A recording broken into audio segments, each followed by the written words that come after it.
General Membership Meeting at meron tayong Execo meeting na nagawa during our 6 months na pinagpatuloy namin yung tungkulin namin as Moharap Renewable Ladies Club. Ito ngayon yung dalawang meeting na naganap sa Moharap Renewable Ladies Club. From that first photo, yun yung unang nagawa naming General Membership Meeting. Tapos yung pangalawa naman, yun yung second General Membership Meeting namin. Suot na namin yung uniform ng national. Ito naman yung Execo meeting namin. Dalawa lang yung nailagay namin, pero nagkaroon kami ng Execo meeting in 8 meetings. Sa hirap, dahil alam niyo naman pag mag-Execo, kailangan ng binyo, kailangan ng contribution, kailangan ng oras, kailangan i-arrange lahat ng activities. Pero kahit sa hirap, pinagmamayabang ko sa inyo, kahit sa hirap na yan, tuloy pa rin yung meeting namin kahit pa paano.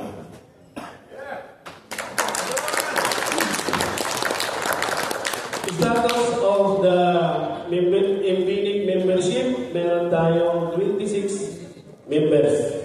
So, last December, nagkaroon tayo ng 26 members.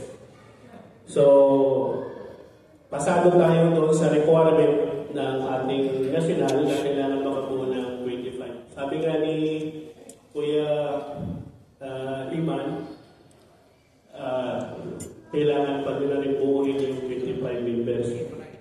And I really appreciate Kuya Iman kasi never siyang nag-give up, never siyang bumitaw, at hopefully, kung nagkaroon man tayo ng MBNIC, nagkaroon man tayo ng MBNIC, soon to be sana, magkaroon man tayo ng SBNIC at saka CBNIC.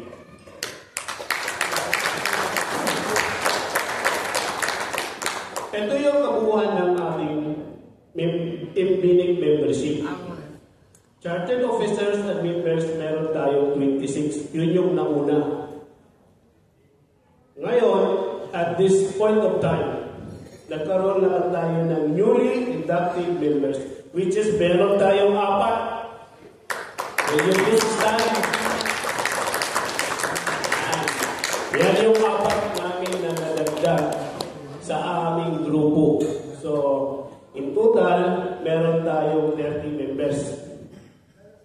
So, target aspirant members till December 2024, sana,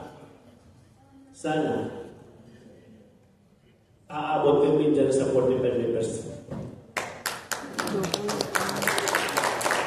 Yun namang community service, sabi nga ni Ate Joan kanina, hindi na siguro kailangan natin i-simplify yung community service dahil yan naman ang tungkulin natin. Ang ating MBNIC members ay nakipag-participate sa mga activities ng MBNIC. Kami po ay nakipag-activity sa kanila. Ang MBNIC ang nag-initiate, nakisali lang kami sa kanila. So, part namin, nandito na kami yung sa Easter Sunday, Ramadan Iftar, Feast of Santo Niño, Malkia Beach, PSP Family, Malkia Beach again, then Clean and Green Tree Planting. So, nagka-participate kami ng 7 members. Sa number 4 naman, meron kaming alalayan kanila, and I would like to acknowledge the energetic kuya namin na hindi bulitaw again sa kanyang tungkulin. May I help me to acknowledge Kuya Umar Vitalik, our chairman for the MBNIC alalayan kanila. So, nagkaroon tayo ng repatriation to Atilani last June 23, 2024 and was supported with financial assistance by the Inbinig and Binbin members through Alalayan Agila to the Philippine Embassy under Migrant Workers Office Assistance Funds and Social Security System. She was also assisted to claim her disability benefit going back to our country. So yun yung unang nagawa namin. Pangalawa naman, nagkaroon din kami ng Alalayan Agila to this repatriation to Ali Yusef on April 2024. That is Maricel's two sons. Maricel, the mother, decided to bring back home to the Philippines her son, Ali Yusef, was vaccinated and was initiated and assisted by Inbinig again and Inbinig members through the Alalayan Agila in the coordination and collaboration with the President of the United Citizen Crime Watch. May I help me to acknowledge the President of the United Citizen Crime Watch? Ati Lani, siya po yung President. And ang legal advisor niya po ay si Kuya Dino. Thank you, Ati, at thank you, Kuya. Nagkaroon din tayo ng financial assistance through Inbinig, Alalayan Agila, headed by, again, Kuya Umar. To our beloved brother, Kuya Jubin, who the loss of his mother. So, Kuya Jubin, then the last financial assistance to Mr. Anthony Gudran and Ms. Aganes S. Geronimo on January 18, 2024 through Inbinig, Alalayan Agila again in the coordination and collaboration with the Philippine Embassy. So nagkaroon na tayo ng panibagong activity. Ito ngayon yung number 5 plan up to year end. So till December of this year. First, meron kaming conducting a sketch-up training in collaboration with the Philippine Institute of Civil Engineers, PICE. Mangyayari po dyan on August 16. So, sino po dito willing or gustong matuto about the sketch-up? Pwede po kayong mag-register. Schedule to be announced. At lahat ng mga kailangan ng information i-deliver namin sa inyo. So, feel free to call us. You are welcome at any time. Yung second plan naman namin, conducting a post-tension PT slab training in collaboration again with the BICE. Yan naman ay naka-schedule on October 2024. So, just take note, meron kaming future plans, future activities about the SketchUp and the PT Slab training. Pangatlo naman, as usual, election ng new set of Inbinig officers by November, then induction of new set of officers and new members, then the last but not the least, by December 17, commemoration of founding anniversary ng Inbinig members. Thank you and maraming salamat for listening and happy to welcome everything. Mabuhay po ang Agila. Mabuhay ang Agila!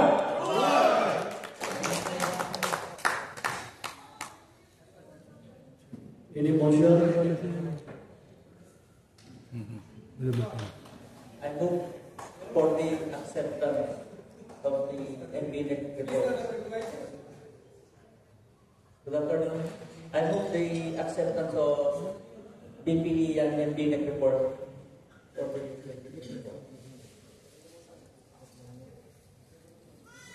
I move the second motion for the acceptance of the Inbinig report.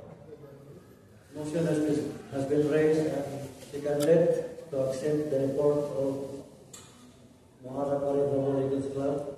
Are there any objections? Nothing heard. Report is hereby approved.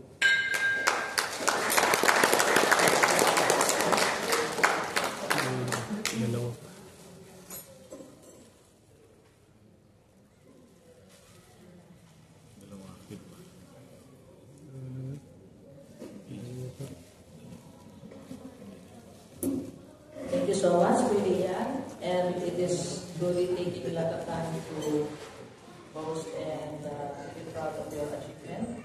And now may I call Eagle Ruben Lagidao, Charter Club President, Eagle Year 2023-2024, Northern Bahrain Noble Eagles Club.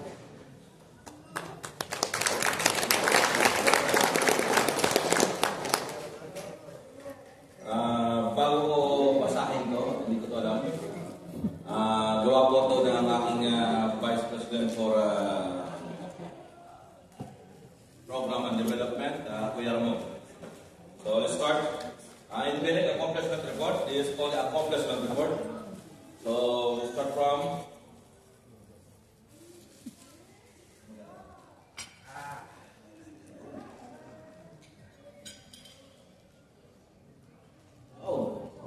accomplishment, community service, general membership meeting, and Benec Exco meetings, regional meetings, and Benec activities, Alalayang Agla. Ibilisan ko lang. This is the first one that we attended with the initiative of region, BNR, through Kuya Go. So we just participate, and as said by our Pilo Eagles, Roberto, this is Eagle 1, with Santigan. And not knocking up, there's never reply again to this.